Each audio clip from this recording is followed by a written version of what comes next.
عن النبأ العظيم الذي هم فيه مختلفون كلا سيعلمون ثم كلا سيعلمون ألم نجعل الأرض مهادا والجبال أوتادا وخلقناكم أزواجا وجعلنا نومكم سباتا وجعلنا الليل لباسا وجعلنا النهار معاشا وبنينا فوقكم سبعا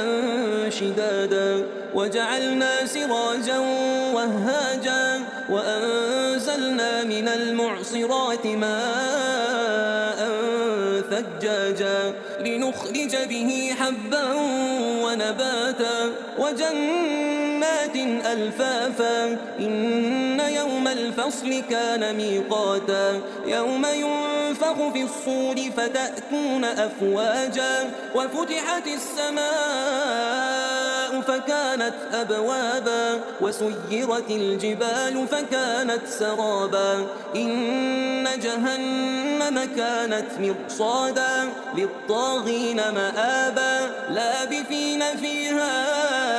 أحقابا لا يذوقون فيها بردا ولا شرابا إلا حميما وغساقا جزاء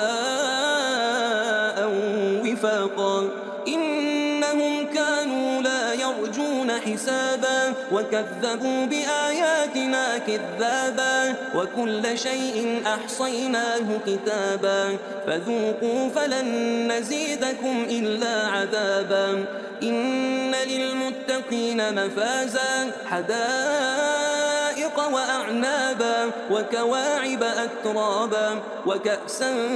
دهاقا لا يسمعون فيها لغوا ولا كذابا جزاء من ربك عطاء حسابا رب السماوات والأرض وما بينهما الرحمن لا يملكون منه خطابا يوم يقوم الروح والملائكة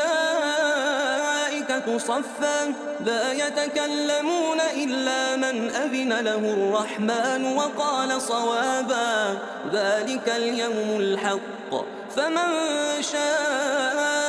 اتخذ إلى ربه مآبا إنا أنذرناكم عذابا